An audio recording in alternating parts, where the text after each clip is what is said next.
Welcome everyone, आप देख रहे हो मन्नत official YouTube channel. All India institute of medical sciences common recruitment examination 2024 की आज होने वाली है क्लास नंबर 19। क्लास नंबर 17 और 18 अगर आपने अभी तक नहीं देखी है तो बिल्कुल चेकआउट करो जाके। क्लास नंबर 17 और 18 के अंदर आपको डेफिनेटली मल्टीपल चॉइस क्वेश्चंस यानी एमसीक्यू फॉर्मेट में आपको क्वेश्चंस मिल जाते हैं। बड़ा अच्छा इंटरेक्टिव सेशन है, इसी तरह का सेशन आपका आता रहेगा। बट क्लास नंबर 19 में हम बात करने वाले हैं आपके सीसीएस सीसीए रूल्स के बारे में, जो आपके 1965 के अंदर आए थे। CCS CCA rules. तो without any delay class start करते हैं। फर्स्ट टाइम हमारे चैनल के व्यूअर हैं तो चैनल को सब्सक्राइब कर लेना। तो दोस्तों आज क्लास में सीसीएस सीसीए रूल्स 1965 हम पढ़ने वाले हैं। तो सीसीएस सीसीए रूल्स 1965 एक क्वेश्चन आपको यहीं से बता देते हैं जो हमने अपने इंटरेक्टिव सेशन एमसीक्यू क्लासेस में पूछा हुआ था। ये कम इनटू फोर्स कब से हुई? कम इनटू फोर्स कब से लागू हुई, यानी कि लागू कब से हुई? तो ये लागू हुए आपके 1 दिसंबर 1965 से। ठीक है, ये क्वेश्चन हमने पूछा हुआ भी है। स्टार्ट करते हैं आपका इंटरेक्टिव सेशन सीसीए रूल्स 1965 के बारे में। तो सीधा सवाल यहां से आ जाता है, सीसीए होता क्या है? सी से होता है आपका क्लासिफिकेशन, इस वाले सी से होता है आपका कंट्रोल, इस वाले ए से होता है आपका अपील। तो ये जो रूल्स हैं आपके classification, control and appeal rules हैं, जो कि आपका 1965 के अंदर आए थे। ठीक है बच्चों, तो समझने वाली बात इसके अंदर एक आ जाती है, वो क्या है? टोटल 37 रूल्स हैं आपके। इसके अंदर रूल्स की बात करें तो टोटल कितने रूल्स हैं इसके अंदर? 37। क्लियर हो गया? और कितने पार्ट्स में ये पूरे के पूरे रूल्स आपके डिवाइडेड हैं? That is 9 parts. तो रोमन में हम ऐसे लिखेंगे इसको 9 पार्ट्स। क्लियर हो गया? अब पहले पार्ट्स पार्ट्स बताएंगे हम आपको। तो पार्ट वन के अंदर आपका जनरल रहता है, और जनरल के अंदर क्या रहता है? रूल नंबर 1, 2 और 3। ये चीज समझनी है, आपने स्टार्ट करनी है अभी से। ठीक है, पार्ट 1 में जनरल है, जनरल में रूल 1 और 2 और 3 सिंपल समझेंगे। इसमें टाइटल के बारे में है। रूल 2 में आपका इंटरप्रिटेशन के बारे में है। इंटरप्रिटेशन समझते हो ना? रूल 3 में है कि अप्लाई कहां कहां पे होते हैं, यानी कि एप्लीकेशन के बारे में। तो ये स्लाइड इंटरेक्टिव रहेगी आपके लिए, याद रखना है इसको। पार्ट टू में आ जाता है क्लासिफिकेशन, जिसके अंदर आपके जॉब्स का भी क्लासिफिकेशन होता है। जैसे ग्रुप ए पोस्ट है, ग्रुप बी पोस्ट है, ग्रुप सी पोस्ट है। तो इसमें रूल है 4, 5 और 6। तो 4 क्या कहता है, 5 क्या कहता है, 6 क्या कहता है? 4 कहता है आपका classification of services, classification of services. और 5 बोलता है आपका कॉन्स्टिट्यूशन ऑफ सीसीएस के बारे में, कॉन्स्टिट्यूशन ऑफ सीसीएस। सीसीएस क्या होता है? Central civil services. 6th जो है रूल वो है आपका क्लासिफिकेशन ऑफ पोस्ट्स। पहले क्लासिफिकेशन ऑफ सर्विसेज है रूल नंबर 4 में, और 6 में है क्लासिफिकेशन ऑफ पोस्ट। अच्छा, इसमें अगर कोई बच्चा मेरे से पूछे कि सर रूल नंबर याद रखने पड़ेंगे, तो डेफिनेटली एक बार पढ़ लेना, याद हो जाएंगे आपके। इसमें से कुछ जरूरी होंगे जिनको मैं क्लास ये रूल बताने के बाद में हाईलाइट कर देंगे, तो वो आपने जरूर पढ़ने हैं। क्लियर हो गया? चलो, पार्ट 3 में क्या है? पार्ट 3 में होते हैं बच्चों आपके अपॉइंटिंग अथॉरिटीज। Appointing authorities. तो अपॉइंटिंग अथॉरिटीज में क्या आएगा? ऑब्वियसली, अच्छा ये जो 6 है ना बच्चों, इसके बाद 6A भी है। इसका कोई क्लासिफिकेशन है नहीं, बता दूंगा मैं आपको। 7 भी है। तो 7 में है आपका जनरल सेंट्रल सर्विसेज। 7 में क्या है? ये कुछ नहीं है, जनरल सेंट्रल सर्विसेज। अब ये जो अपॉइंटिंग अथॉरिटी यहां से है ना, ये है आपका रूल नंबर 8 और रूल नंबर 9। नोट करना इस चीज को, 8 में क्या है, 9 में क्या है। 8 में है आपका appointment to group A post, और 9 में है appointment to other services and post. तो ग्रुप ए के बारे में जो है वो रूल नंबर 8 बोलता है कि उसकी अपॉइंटमेंट कैसे होनी है, क्या क्या जनरल कंडीशंस है। 3 पार्ट बता दिया आपको। नेक्स्ट आ जाता है हमारा पार्ट नंबर 4। पार्ट नंबर 4 क्या कहता है? पार्ट नंबर 4 कहता है सस्पेंशन के बारे में। ये कल एक क्वेश्चन करवाया था हमने आपको सस्पेंशन का। तो सस्पेंशन के अंदर रूल कौन सा है?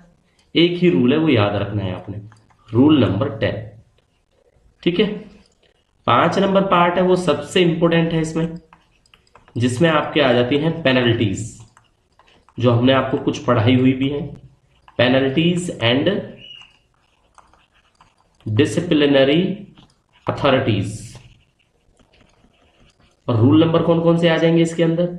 इसके अंदर आएंगे रूल 11, रूल 12 और रूल 13। 11 क्या बोलता है, 12 क्या बोलता है, 13 क्या बोलता है? 11 बोलता है पेनल्टीज के बारे में, 12 बोलता है आपका डिसिप्लिनरी अथॉरिटीज के बारे में, डिसिप्लिनरी अथॉरिटीज। 13 नंबर जो रूल है वो है अथॉरिटी टू इंस्टीट्यूट। ये आई है बच्चों, ठीक है, आई है ये, इंस्टीट्यूट प्रोसीडिंग्स। ठीक है जी, 13 रूल तक हो गया। अब जो पार्ट 6 है हमारा, वो थोड़े से ज्यादा रूल है उसके अंदर, पार्ट 6 के अंदर। और वैसे कहता क्या है पार्ट 6? वो कहता है कि पेनल्टी लगानी कैसे है, प्रोसीजर फॉर इम्पोजिंग पेनल्टीज। तो प्रोसीजर में क्या है, इसमें काफी सारे रूल्स आएंगे आपके। कौन कौन से रूल आएंगे? 14, 15, 16, 17, 18, 19, 20 और 21। तो देखो 14 क्या कहता है? 14 कहता है, प्रोसीजर की बात होगी मेजर पेनल्टी, कि भाई मेजर पेनल्टी लगानी किस तरह से। क्लियर हो गया। रूल नंबर 15 बोलता है आपका एक्शन ऑन इंक्वायरी रिपोर्ट। किसका? एक्शन ऑन इंक्वायरी रिपोर्ट, कि जो इंक्वायरी की रिपोर्ट है उस पर क्या एक्शन लिया जाना चाहिए। रूल नंबर 16 आपको बताता है कि माइनर पेनल्टीज का क्या प्रोसीजर है इंपोज करने का। ठीक है, प्रोसीजर है ये माइनर पेनल्टीज का, कि भाई माइनर पेनल्टीज को किस तरह से लगाना है, वो बात की जाती है इसके अंदर। रूल 17 क्या है आपका? Communication of orders. Communication of orders, ये है आपका रूल नंबर 17। और रूल नंबर 18 है आपके जो मेन कॉमन प्रोसीडिंग्स है, कॉमन प्रोसीडिंग्स। ठीक है जी। रूल नंबर 19 है स्पेशल प्रोसीजर।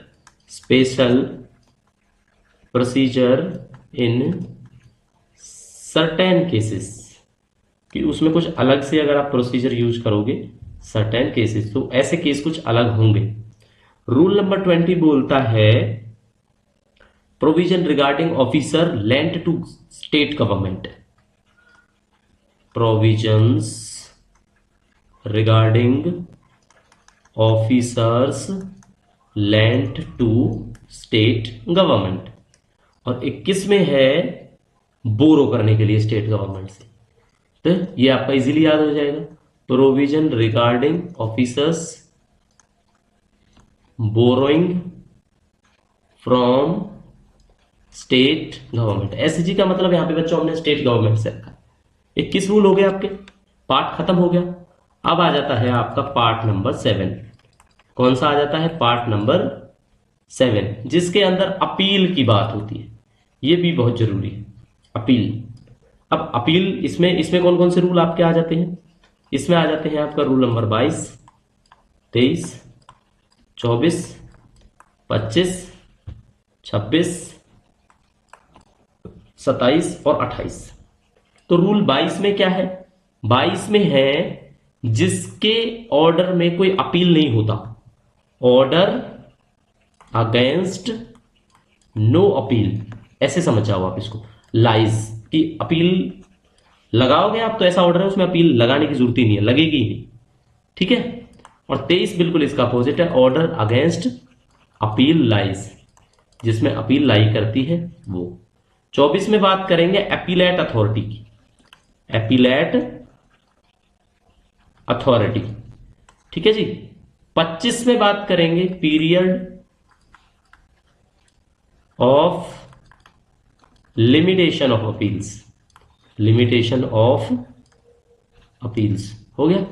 26 में बात करेंगे form and content of appeal, form and content of appeal.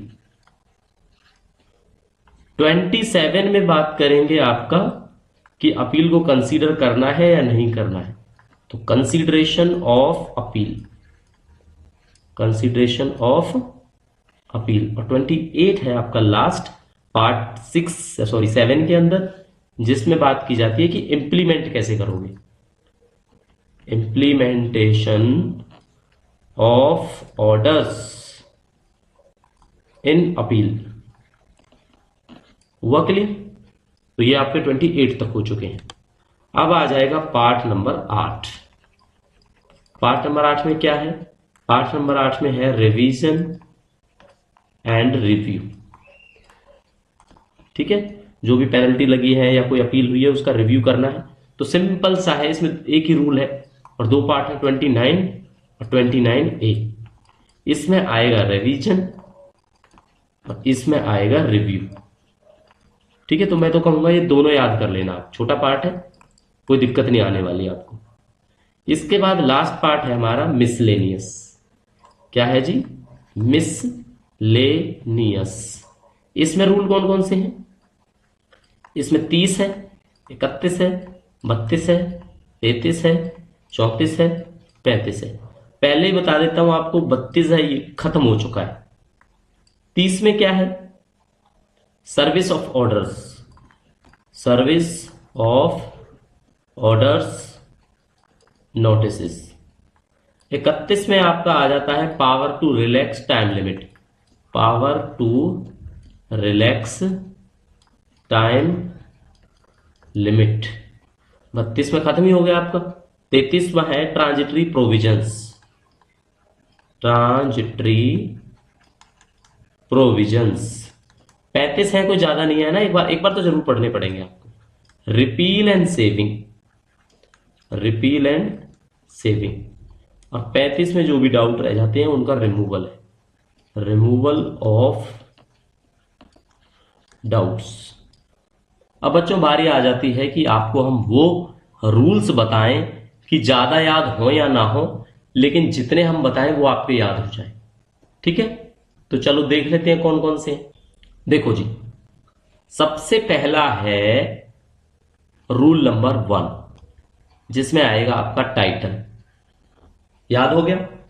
दूसरा आपने याद करना है इंटरप्रिटेशन और तीसरा करना है एप्लीकेशन। 3 तो लाइन से याद हो जाएंगे। अब आएगा आपका क्लासिफिकेशन ऑफ CCS, जो सेंट्रल सिविल सर्विसेज है उसका क्लासिफिकेशन, और 6 में आएगा आपका क्लासिफिकेशन ऑफ पोस्ट। क्लियर हुआ? डेफिनेटली क्लियर हुआ होगा। 6 तक याद कर लिए। इसके बाद आपने देखना है suspension, that is rule number 10, most important है बच्चों, ठीक है। और आपको साथ के साथ ना इनकी हेडिंग, मेरा कहने का मतलब है पार्ट की हेडिंग तो आप याद ही रखना। पार्ट की हेडिंग हर किसी की रखनी है आपने। अपॉइंटिंग अथॉरिटीज किस में आएंगी? पार्ट 3 में आएंगी, ठीक है जी। पार्ट 5 के अंदर आपकी पेनल्टीज एंड डिसिप्लिनरी अथॉरिटी आती है, क्योंकि ऐसा पार्ट वाइज भी ना क्वेश्चन पूछे गए। 11 नंबर सबसे जरूरी हो गया पेनल्टीज, 10 में सस्पेंशन, 11 में पेनल्टीज और 12 में डिसिप्लिनरी अथॉरिटी। 11 और 12 जरूरी हो गया, ठीक है जी।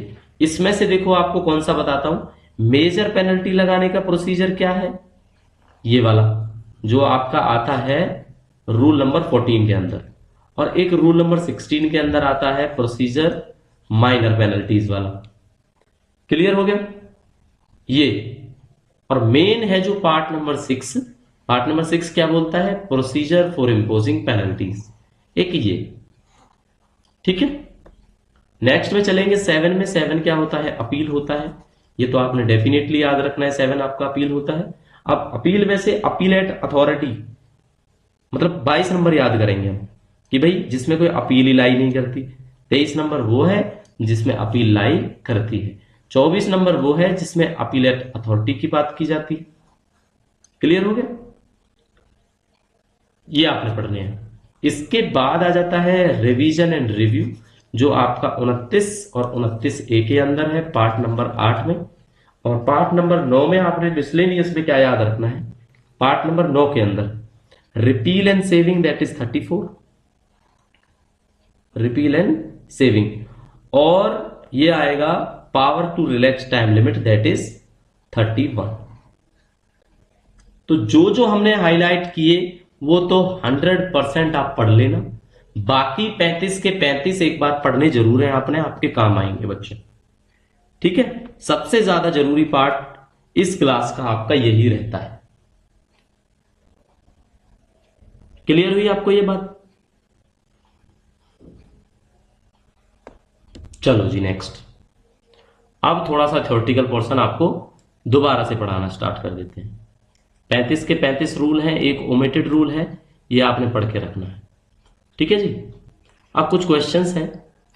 कमीशन पूछा जाएगा, अगर पूछेंगे इस रूल के अंदर कहीं भी कमीशन है तो इसका क्या मतलब है, इसका मतलब है UPSC, union public service commission, definitely आपने याद रखना है।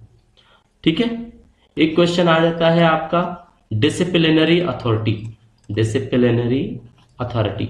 इसके बारे में अभी थोड़ी देर पहले अगर आपने याद किया हो तो ये आपका स्पेसिफाइड है रूल नंबर 11 के अंतर्गत। ठीक है, बट 11 में क्या है, आपने पढ़ा 11 में क्या है, 11 में आपका है पेनल्टीज। तो डिसिप्लिनरी अथॉरिटीज क्या है, जो आपकी पेनल्टीज को डील करती हैं।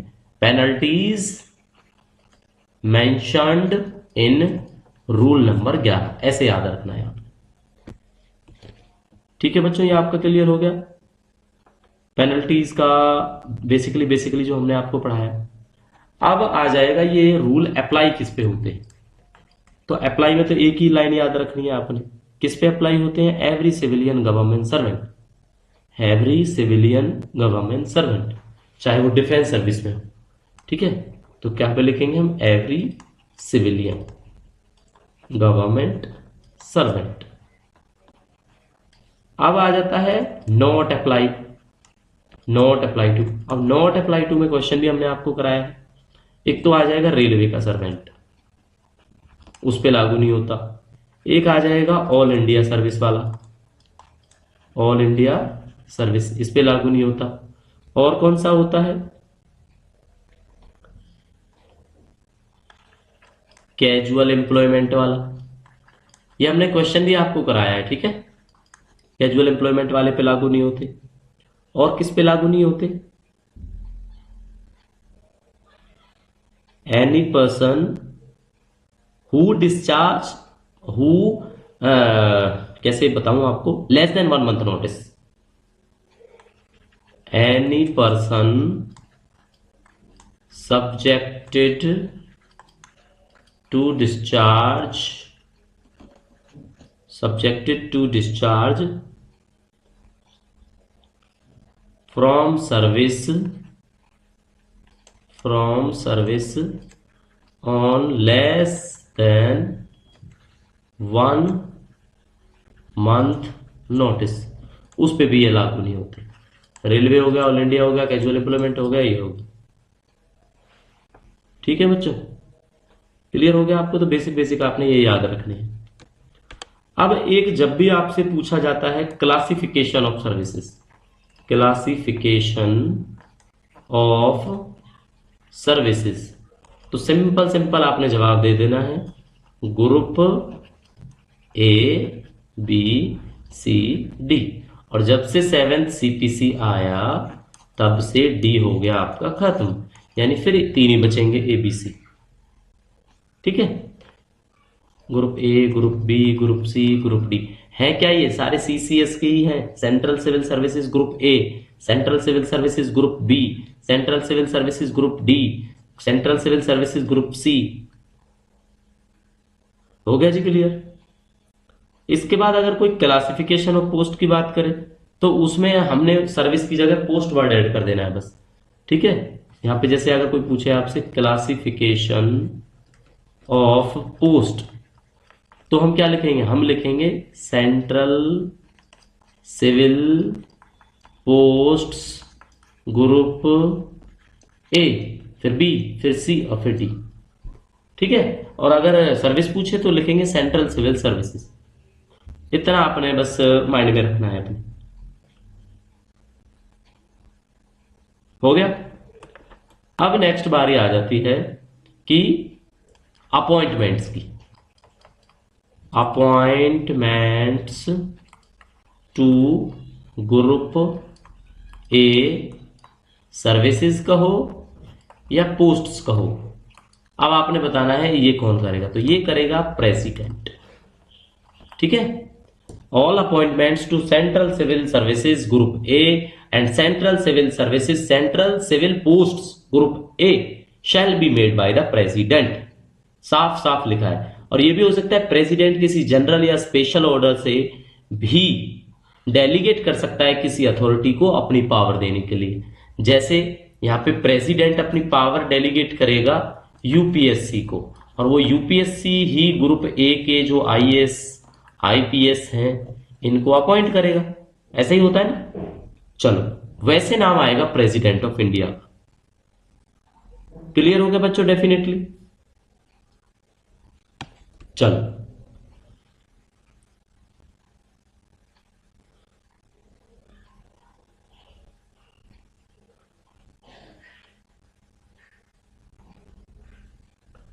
ग्रुप ए का बता दिया, बी है, सी है, डी है। इनका कौन करता है, तो कोई भी जो अथॉरिटी होगी ना, authority specified by special order, special order या जनरल ऑर्डर, तो वो बताया होगा कि आपकी अपॉइंटिंग अथॉरिटी कौन है। ठीक है जी। अब आ जाता है मोस्ट इंपोर्टेंट पार्ट जो हमने पढ़ाना है इसके अंदर, सस्पेंशन। रूल नंबर रट लो मेरे बच्चों, 10 है। ठीक है, सस्पेंशन का रूल नंबर कितना है, 10 है। और कौन सा पार्ट है ये है आपका पार्ट 4। चलो, कुछ फैक्ट है इसके बारे में पढ़ना शुरू करते हैं। Appointing authority any authority to which it is subordinate और द डिसिप्लिनरी अथॉरिटी और any other authority empower in that behalf by the president by special या जनरल ऑर्डर में place a government servant under suspension. कहने का मतलब ये हुआ, कोई भी डिसिप्लिनरी अपॉइंटिंग अथॉरिटी है किसी आदमी को सस्पेंशन में डाल सकती है, सस्पेंड कर सकती है। कौन कौन से केसेस में, ये भी हमने क्वेश्चन आपको कराया है। जब कोई डिसिप्लिनरी प्रोसीडिंग्स किसी के खिलाफ चल रही हो उस केस में, ठीक है, चल रही हो या पेंडिंग हो, सस्पेंड कर सकते हैं उस केस में। ठीक है जी। एक क्या है, जो ये ऊपर वाली अथॉरिटी है ये अगर मानती है कि जो भी पर्सन है ही सी एंगेज्ड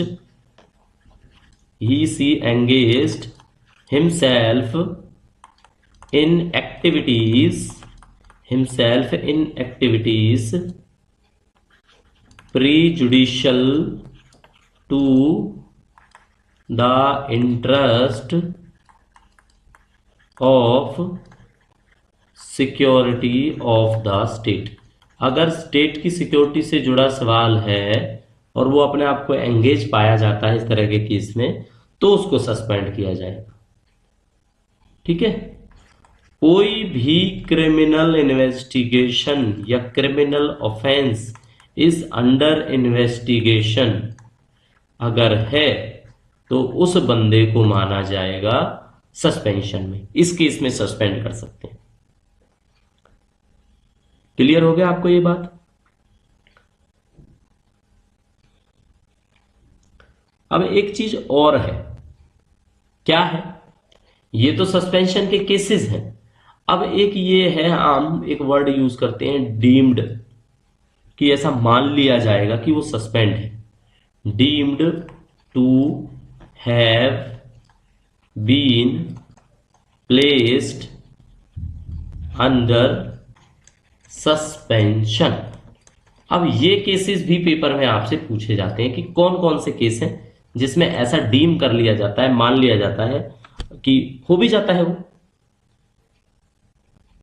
कि अगर किसी को डिटेन किया गया है, जेल में डाला गया है, डिटेन्ड इन कस्टडी, कस्टडी में ले लिया गया, और कस्टडी में जो टाइम है वो आपका एक्सीड कर जाए 48 घंटे से ज्यादा, तो क्या होगा? सस्पेंडेड, डीम्ड माना जाएगा। ठीक है, deemed to be suspended. Custody वाला केस समझा दिया आपको।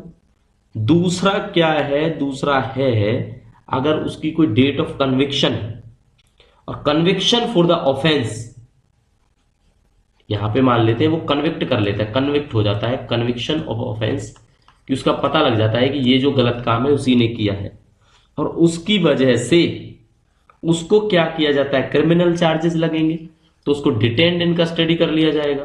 डिटेन्ड इन कस्टडी, ये बात वही है ना, यानी उसको इम्प्रीजनमेंट में डाल दिया जाएगा, इम्प्रीजनमेंट, जेल के अंदर। इस वजह से क्या होगा? अगर इम्प्रीजनमेंट भी 48 घंटे से ज्यादा हो जाती है, एक्सीड हो जाती है, तो क्या होगा? सस्पेंडेड। अब आपको सस्पेंडेड वाले केस बता दिए हमने, पेपर में डेफिनेटली एज इट इज बनेगा। ठीक है,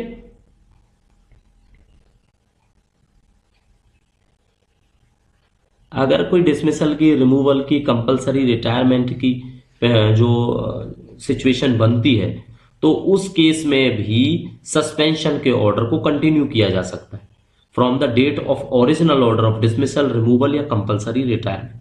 मतलब ऐसा नहीं है कि किसी को डिसमिस, रिमूव, कंपलसरी रिटायर कर दिया, उसके बाद वो कन्विक्शन ऑफ ऑफेंस पाया जाता है, उसको डिटेन इन कस्टडी किया जाएगा, तो उसको सस्पेंड नहीं किया जाएगा। नहीं, ऑब्वियसली उसको सस्पेंड किया जाएगा। ठीक है, ये चीज आपने जरूर याद रखनी है।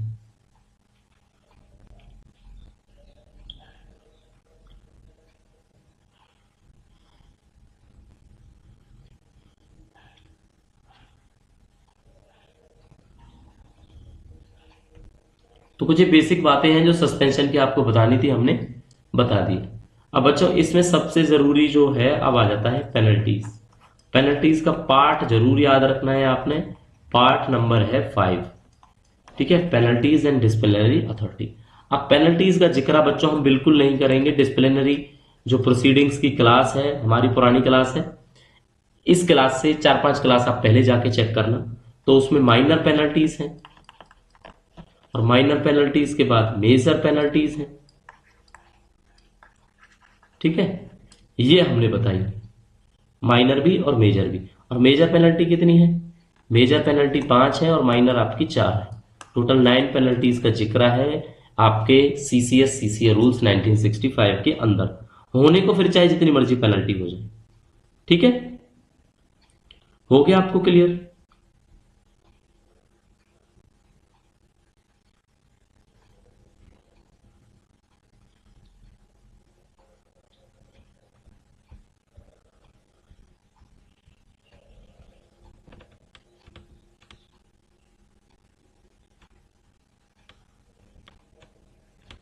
बाकी जो चीजें हैं ना, देखो थ्योरेटिकल क्लास है, बहुत सारा पढ़ा नहीं सकते इसमें हम आपको।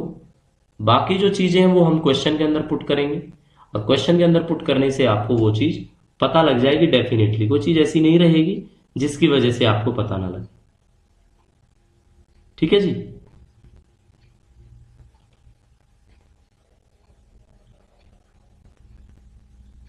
चलो, अब एक जिक्र और है इसमें कॉमन प्रोसीडिंग्स का, कि भाई मिल के प्रोसीडिंग चल सकती है, कार्रवाई हो सकती है। तो कॉमन प्रोसीडिंग्स क्या है? पहले तो रूल नंबर याद रखो। रूल नंबर 18 में आता है कॉमन प्रोसीडिंग, जब 2 या 2 से ज्यादा गवर्नमेंट सर्वेंट, ठीक है, उनका केस ऐसा होता है कि पेनल्टी जो इंपोज करनी है उन पे, डिसमिसल की मान लो अगर करनी है, ठीक है, तो सारे के सारे जो सर्वेंट हैं उनको डायरेक्ट किया जाएगा कि उनके जो डिसिप्लिनरी एक्शन है वो कॉमन होगा। ठीक है, ये आपने याद रखना है। जो अथॉरिटी होगी वो डिसिप्लिनरी अथॉरिटी का काम करेगी इस तरह के कॉमन प्रोसीडिंग्स में, और पेनल्टी जो भी आपके रूल नंबर 11 में मेंशन है उन पे डिसिप्लिनरी अथॉरिटी क्या करेगी, वो कंपिटेंट होगी लगाने के लिए।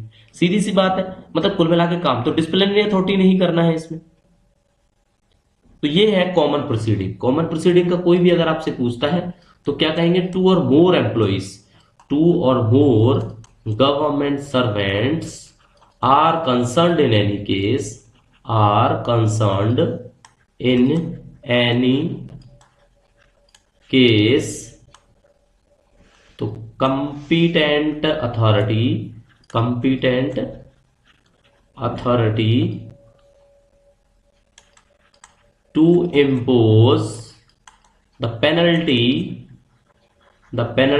of dismissal from service, dismissal from service on all such government servants may make an order to direct, make an order directing that common proceeding should be followed, कि भाई ऐसे केस में ये है कि सब पे जो कार्रवाई है वो बराबर होगी, क्योंकि केस है जो दो से ज्यादा जो गवर्नमेंट सर्वेंट का उनका एज इट इज है, इसलिए कॉमन प्रोसीडिंग्स का प्रावधान रूल नंबर 18 के अंदर देखने को मिल जाता है। हो गया आपका ये पॉइंट क्लियर? ठीक है बच्चों, अपील का केस देखो। अपील, अपील में दो चीज याद रखनी है अपने, रूल नंबर 22 और रूल नंबर 23। 22 में क्या है, जब नो अपील लाइज, ये तो ऐसे याद रखो इसको, नो अपील लाइज। ये बच्चों अपील में डबल पी हो गया नहीं, ठीक है, A double P E A L, यहां पे थोड़ा सा गलत हो गया, A double P E A L. No appeal lies, कब अपील लाई नहीं होती, जब order made by president, order made by president, अगर भारत सरकार के प्रेसिडेंट कोई ऑर्डर बना दे तो उसमें अपील लागू नहीं कर सकते आप। और कोई भी इंटरलोक्यूटरी नेचर का हो फाइनल डिसिप्लिनरी प्रोसीडिंग्स का, अदर देन सस्पेंशन, तो हम यहां पे याद करेंगे any order of an interlocutory nature. अब ये वर्ड आप कमेंट करके बताओगे कि इंटरलोक्यूटरी नेचर क्या होता है। ठीक है जी, इंटरलोक्यूटरी नेचर का जब भी आपका कोई ऑर्डर हो तो उस केस में यहां पे हम लिख देते हैं अदर देन सस्पेंशन, सस्पेंशन को छोड़कर, तो उस केस में कोई अपील नहीं हो सकती भाई।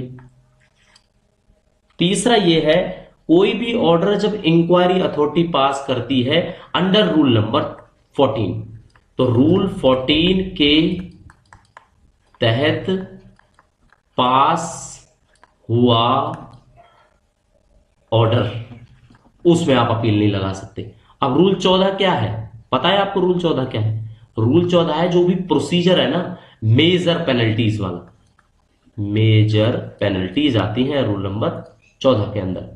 तो मेजर पेनल्टीज के प्रोसीजर अगर पास हुआ है तो उस केस में आपकी अपील को नहीं माना जाएगा। ठीक है जी, आप पढ़ेंगे रूल नंबर 23 के बारे में। तो रूल नंबर 23 में क्या है, जिसमें आप अपील कर सकते हो। तो ऐसे बहुत केस है, कौन कौन से केस है जिसमें आप अपील कर सकते हो? सस्पेंशन के ऑर्डर में कर सकते हो आप, सस्पेंशन, और सस्पेंशन का रूल नंबर याद कराओ मुझे, रूल नंबर 10 में आता है सस्पेंशन। ठीक है, दूसरा क्या है, दूसरा है आपका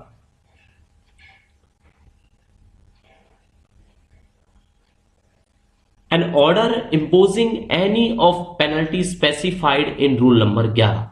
तो रूल नंबर 11 में कोई भी जो पेनल्टी लगाई, अब रूल 11 में कौन सी पेनल्टी लगती है, मेजर है माइनर? थोड़ी देर पहले आपको बताया था ना, रूल नंबर 11 में आपकी कौन सी पेनल्टीज लगती हैं? रूल नंबर 11 में रूल नंबर 11 में आपकी माइनर मेजर जो भी हैं वो पेनल्टीज आती है। ठीक है, आपका ये दूसरा केस हो गया। और ये हम जो रूल नंबर करा रहे हैं आपको, ये कौन सा रूल नंबर है? ये है आपका रूल नंबर 23। तो रूल नंबर 23 में आपको बता दिया। नेक्स्ट आएगा आपका कोई भी ऑर्डर इनहांस करे जो किसी भी तरह की पेनल्टी को, उसमें आप अपील कर सकते हैं। ठीक है, कोई ऐसा ऑर्डर जिसकी वजह से आपकी सैलरी, आपके अलाउंस, आपके पेंशन, आपकी जो ये सारी चीजें हैं उनसे आपको मना करे, उसमें आप अपील कर सकते हो। एफिशिएंसी बार से टाइम स्केल के हिसाब से आपको अनफिट करके, on the ground of unfitness, उस बार को अगर कोई क्रॉस कराता है तो उसको रोकने के लिए आप अपील कर सकते हो। Reverting him while officiating in higher service या ग्रेड पे या post to a lower service या ग्रेड पे या पोस्ट अदरवाइज देना पेनल्टी, उसमें आप केस कर सकते हो कि भाई मुझे अपील करनी है। अगर किसी की पेंशन को रिड्यूस किया जाता है, रिड्यूस या विद होल्ड किया जाता है, विद होल्डिंग ऑफ पेंशन, या डिनाई किया जाता है मैक्सिमम पेंशन देने से, तो ऐसे केस में भी आप अपील कर सकते हो। तो ये सारे केस आपको पढ़ने पड़ेंगे। ठीक है, ज्यादा केस नहीं है, बेसिकली हमने आपको बता दी। इस केस में आप कर सकते हो।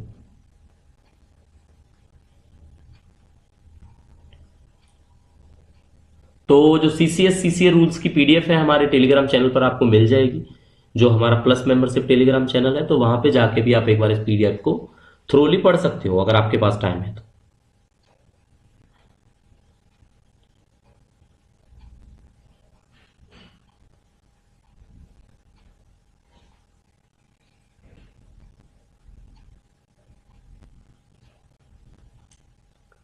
तो बेसिकली बच्चों इस क्लास के अंदर जितना हमने आपको समझाना था थ्योरेटिकली तरह से हम आपको समझा चुके हैं। अब क्या होगा, अब ये होगा कि सीसीएस सीसीए रूल्स 1965 के हमने ऑलरेडी क्वेश्चंस भी आपको करवाए हुए हैं, तो वो क्वेश्चंस अब आप दोबारा देख रहे हैं इस क्लास को पढ़ने के बाद, तो डेफिनेटली आपके समझ में आ जाएंगे। फर्दर प्रिपरेशन करनी है ऐसे एमसीक्यू क्वेश्चंस जो हम पहले क्लास 17-18 में करा चुके हैं, ऐसे आपको अगर चाहिए तो टेलीग्राम चैनल पर जाओ, वहां से गाइडलाइन मिल जाएगी कि आप एमसीआरई एग्जाम की प्रिपरेशन हमारे साथ कैसे कर सकते हैं।